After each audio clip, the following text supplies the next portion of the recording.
پر همدې موضوع د بحث لپاره په ژوندۍ بڼه راسره وصل دی د نړیوالو چارو کارپوه ښاغلی عیسی اسحاقزی صاحب. اسحاقزی صاحب ستړی مه شئ، وخت د بخیر، خپرونې ته هم په خیر راغلی. اسحاقزی صاحب که په ډیلی کې هم چاودنه کیږي، په اسلام آباد کې هم چاودنه کیږي، په سیمه کې څه روان دي؟ خب سلام به شما لالای عزیز و بینندگان تلویزیون جهانی یک.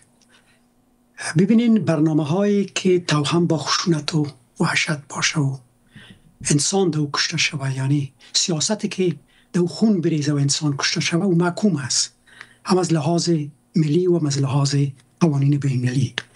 بنابراین اگر اینا با عقلانیت برخورد کنن و برنامه های خود روی یک میز مذاکره صادقانه ارائه کنن، یعنی به تمام ارضی و استقلال مملکت های خودشان هم احترام بگذارن، به تمام ارضی و استقلال همسایه های خودشان.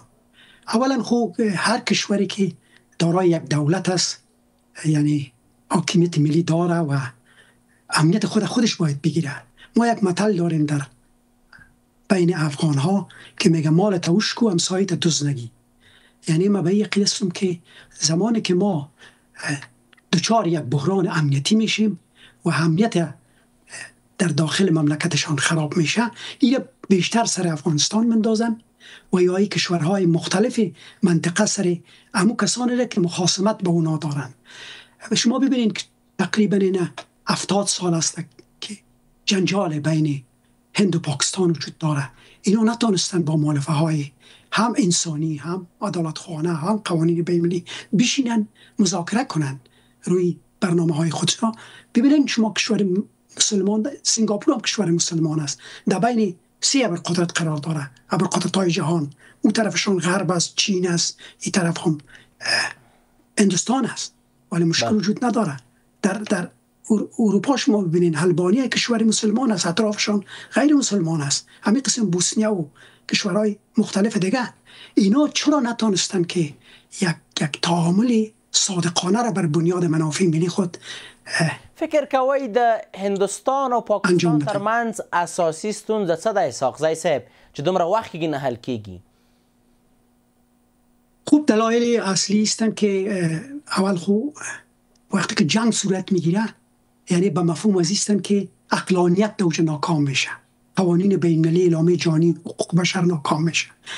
یعنی اولین مؤلفه های قوانین بین المللی امنیت و صلح جهانی است و بالاخره عدالت از در یک مملکت. بسیار یعنی اینا از ابتدا که آمدن خصومت های متعدد آغاز کردن.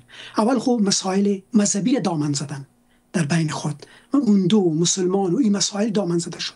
اینا هر دو سمت افراطی هایی که در هندوستان هم است و افراطی هایی که در مابین پاکستان هم است، اینا حامل جنگ هستند.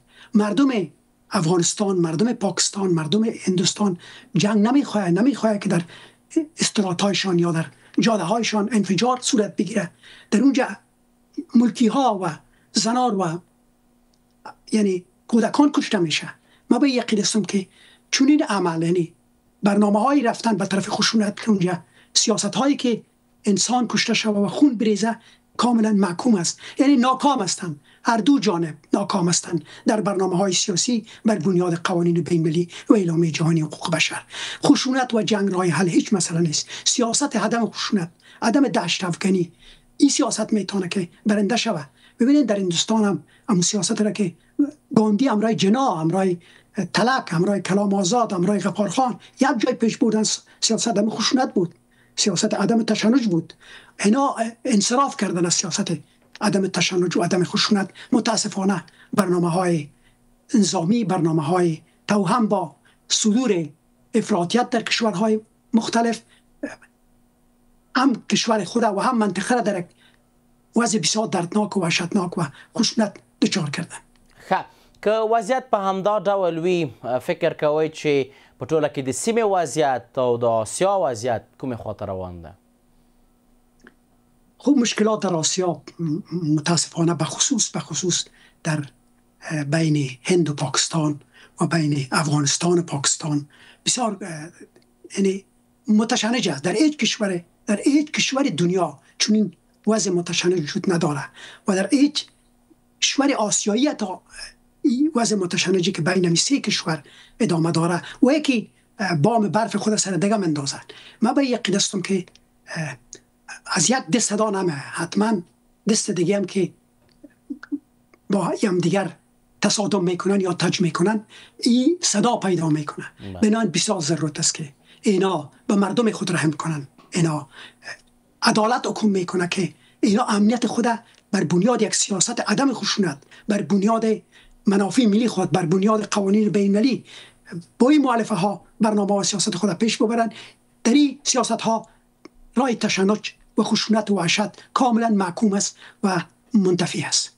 خب البته چې په نوې ډیلي کې چاودنه کیږي، بیا په اسلام آباد کې چاودنه کیږي، فکر کوئ چې د دواړو چاودنو ترمنځ کوم ارتباط یا هم کوم لینک شته؟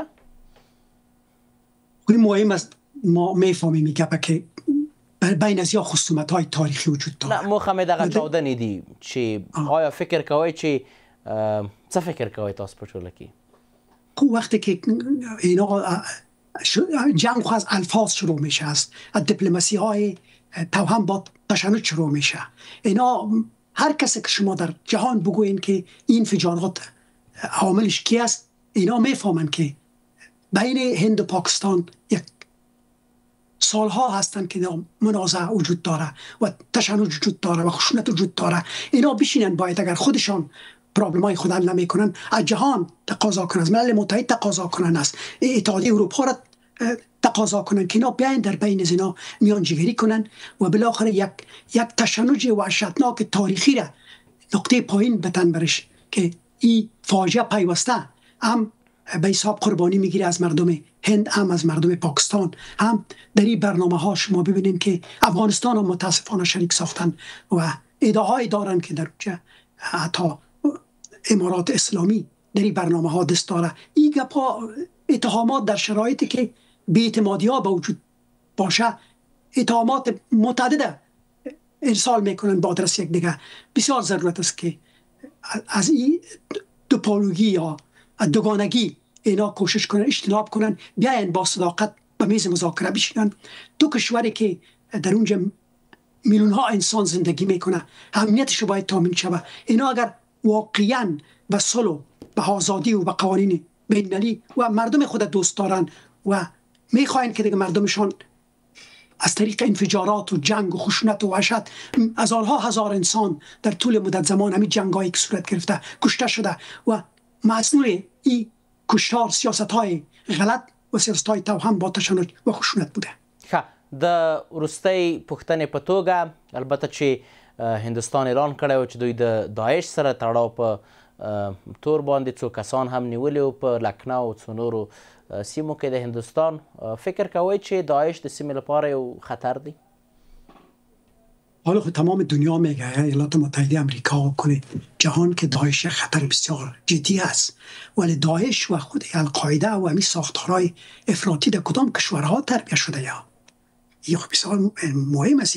شما میل متهم میکنن حکومت پاکستان، افغانستان که در اینجا ساختارهای تروریستی وجود داره، ولی از کجا آمده اینا؟ و اینا از خاک پاکستان هم القاعده در موجه بوده. شما دیدین که رهبر القاعده در کنار کماندوهای پاکستانی کشته شده. نال ما یقین دستم یک سند بیخی روشن تاریخی است که ایالات متحده امریکا این سند ارائه کرده و ویدیوهایشان و مصاحباتشان هم وجود داره. ما به یقین دستم که اجتناب کنن حکومت‌های پاکستان در گذشته برنامه‌ای را که انجام دادن به زیانشان تمام شده. حتی بنگلادیش دست دادن در یک سیاست غلط او جدا شده. بنابراین بسیار ضرورت است که تلاش کنن که با مؤلفه‌های ملی، با مؤلفه‌های قوانین بین‌المللی و اعلامیه جهانی حقوق بشر با مردم خودم رفتار کنن، با افغانستان هم رفتار کنن، با مجموعه کشورهای همسایه خودم رفتار کنن که اینا بتانن تنها یگانه راه اگر دلسوزانه با منافع ملی خود فکر میکنن و دلسوزانه برای انسانیت و اعلامیه جهانی حقوق بشر صادقانه بشینن و تمام برنامه‌های تشنج و جنگ و خشونت منتفی کنن و راه صلح و عدالت تا سرحد باز کنن در قرن 21 که تا سرحد نداشته باشن امنیت مملکت‌هایشان تامین باشه. مثل که در اروپا هستن، مثل که در بسیار کشورهای دیگه در آسیا هستن. اینا آزادانه میرن و میاین، هیچ نوع تشنج خشونت بینشان وجود نداره. حتی همکاری اقتصادی هم ادامه داره. اسحاق زی صاحب په خپرونه کې ستاسو له حضور څخه نړۍ منندویم. تشکر شما. مهرباني.